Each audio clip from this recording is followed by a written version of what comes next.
বন্ধুরা, আশা করি তোমরা সবাই খুব ভালো আছো। আমি খুব ভালো আছি। তো সকাল সকাল আজকে দিনটা খুব ভালোই ছিল। আজকে ছিল বাবার দোকানে হালখাতা।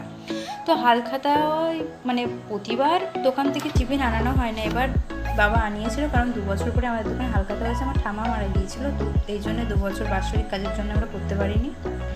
তো এটা ছিল মিষ্টি আর ছিল কচুরি। কচুরিটা ছিল অসম্ভব সুন্দর, ছিল 5টা কচুরি, তার মধ্যে থেকে আমি খেয়েছিলাম 3টে। আমি অতগুলো খেতে পারিনি, রেখে দিয়েছিলাম। আর তরকারিটাও ছিল খুব সুন্দর। আর একটা মিষ্টির থেকে আমি হাফ খেয়েছিলাম, আমি মিষ্টি বেশি খেতে পারিনি।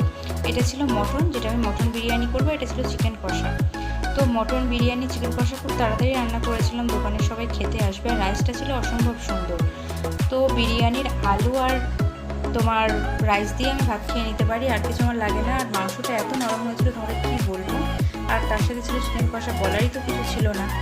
আর আলুটাও খুব নরম হয়েছিল। আর দোকানের ছেলেগুলোকে খাইয়েই আমরা খেতে বসে গেছিলাম। আর দই ছিল সঙ্গে, দইটাও ছিল খুব সুন্দর।